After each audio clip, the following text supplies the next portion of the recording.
Ladies and gentlemen, excellencies, friends, within this a few minutes, briefly, I would like to touch upon three major points of my presentation. First of all, I would like to introduce you a bit with our new, well, it's almost adopted new Polish polar policy, where the issue of the international cooperation is one of the key elements for the future reference. Secondly, I would like to refer also to our engagement on the international plane within the overall Arctic policy. And thirdly, I would like to bring a bit on our initiative, which is the Warsaw Format Meeting initiative, and which combines observer states and the EU and the chairmanship within the Arctic Council. So, coming to my first point of the presentation, which is the new Polish polar policy, which is being drafted, and when we were thinking what exactly we would like to propose both externally and internally, our starting point was the research, the polar expeditions. We have a very long-lasting history. When I was taking the job last year after coming from the posting, I knew that Poland is having a great and rich history in the polar research, but I wasn't aware at all that, and I think it is something we should work on, that we have a very long history with every discipline which is related to the polar research and to the Arctic research, which I think is one of the, let's say, privileges or advantages which we can work on. The problem is also, I think, it's sort of a curse that we concentrate so much on the polar research and then we forget that there are other fields we can work a bit more extensively. So we treat the experience and the polar research as a point of the departure, but now having, like it was mentioned by a few colleagues previously, the world is changing, the Arctic is changing, and we have to be prepared and address it properly.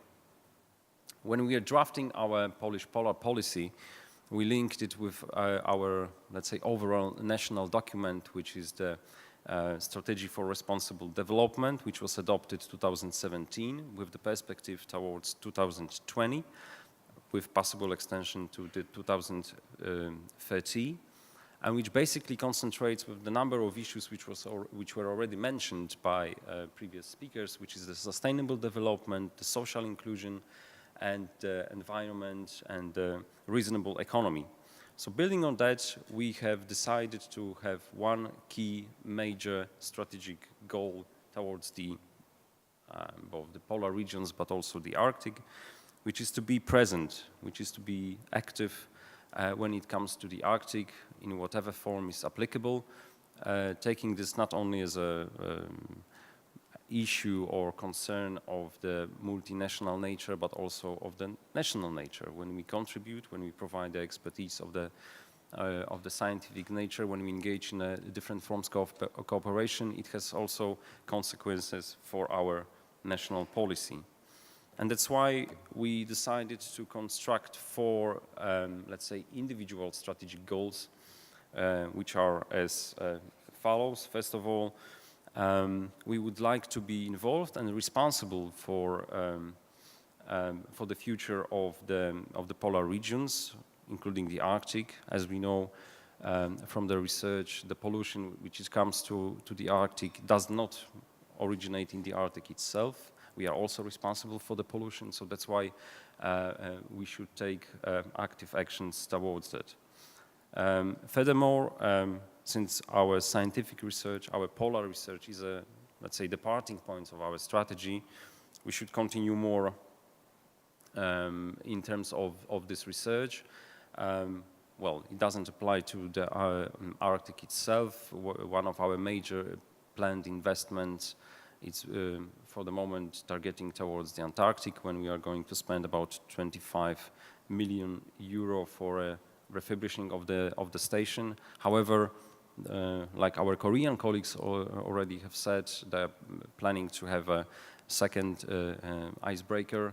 We are now in the process of considering to having the first research vessel, exchanging the one that we have already in order to be more operative, especially towards the Arctic.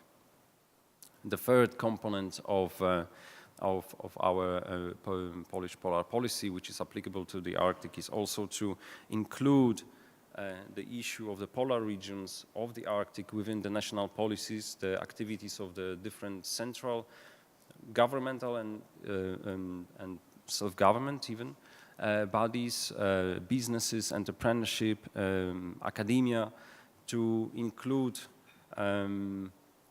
the issue and the future of the polar policy, of the Arctic policy within the day-to-day agenda. It's like my colleague, Japanese ambassador, said that sometimes it's difficult to promote within the society why Arctic is important. We face the same issue, so that's why one of the reasons of the policy is to include this as well.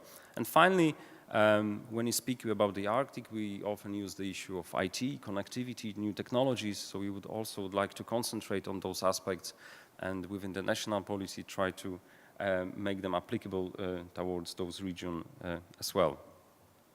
Very briefly, what is the process and how we worked actually on that.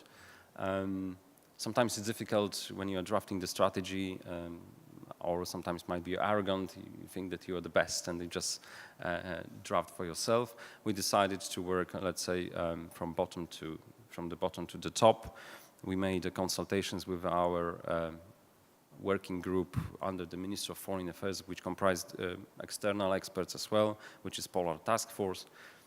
We made the consultations, we made the first draft, consulted with our colleagues, and then within the round of first informal and then the formal exchange of views, we reached the level of interministerial process, and then the result of this would be the final version of the document to be submitted to the Council of Ministers for adoption. Where we are basically here. We are trying to incorporate the last comments. The most difficult, not surprisingly, we received were from the Minister of Finance. Obviously, we would like to do more, but they propose some cuts, but we try to negotiate very toughly. Would it be able to do it this year? That was my dream, that by the end of 2018 the document will be at the table. The chances are slightly slight, but if there will be a delay, I presume that January is the feasible date. If we are lucky, maybe I'll have a Christmas gift to have it by the end of December. Well, and now to the third, if you allow me, I will go to the third part of my presentation, what exactly we are currently doing and how we engage with the different forums. First of all, if we divide, let's say, our engagement, not surprisingly, the first strong leg is our scientific cooperation for the different projects on the bilateral and multilateral nature within the different organizations and initiatives which are taking place. Yesterday, for instance, there was the project Mosaic mentioned. The Polish experts are also there. We were present in Berlin for the ministerial. So there are a number of initiatives when the experts and the researchers are being engaged with. But also, secondly, and which is important, and I agree with Ambassador Marianne Konings, that also the issue of the, let's say, political engagement, addressing the issue of the Arctic and the future of this region also would require, well, goes beyond the scientific expertise. And we try to pursue this path even in a more active manner in the forums like the already mentioned Arctic Circle, as the observer in the Arctic Council, Arctic Frontiers, and other initiatives which are taking place, as well as we are engaging on a bilateral nature with the consultations with the partners, both Arctic states and non-Arctic states, and we would continue this path.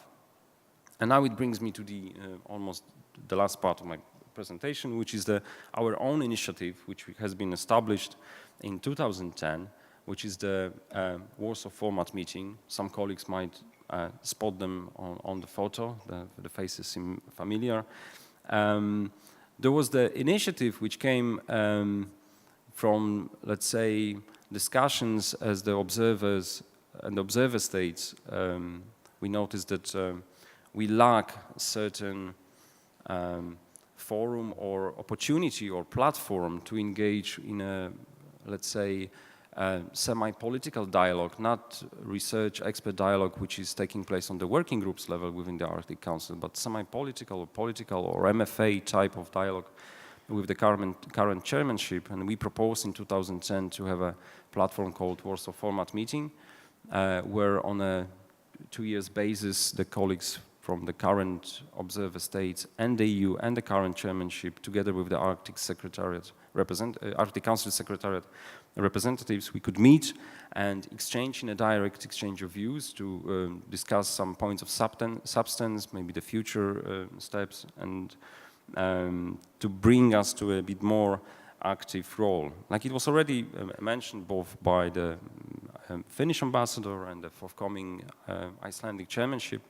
there were a number of already initiatives undertaken, and we are optimistic towards the future that maybe different proposals how to engage us in this kind of dialogue and cooperation. We plan to continue. The last meeting took place in May this year in Warsaw, but we are already trying to think that maybe we should meet, and that's my actually point of agenda, to meet next year with the more points of substance. Like most of the colleagues said, we don't want just to meet for the sake of the meeting, but we would try and we wish to discuss the issues of current and the perhaps future interest of us in order to bring an added value as support to overall Arctic Council work. This is fully transparent. I had the pleasure to report this to the senior Arctic officials meeting last time, the results of the meeting and the initiative, and I must say we look forward towards the future. So, if you allow me, I would like to briefly conclude. The first task, or the forthcoming task, is to adopt and implement swiftly our polar policy, which is of the importance also to the Arctic. I would like to highlight that this implementation is based on our already existing, let's say, policy, which is not based on the policy written, but on the policy itself, which are the key principles. We do respect existing laws and regulations, and we'll continue that. We do respect the rights and traditions of the indigenous people, as well as respect the role of the Arctic Council states, and we are fully open for the collaboration. We would continue our involvement. We do hope that our involvement will be stronger than it was so far, which we are going beyond the scientific competence and research. We do subscribe to the thesis that the international collaboration and cooperation is vital, and we cannot move back from this point, and, well, just remain active and not passive, because the time does not allow for that. So thank you very much for your attention.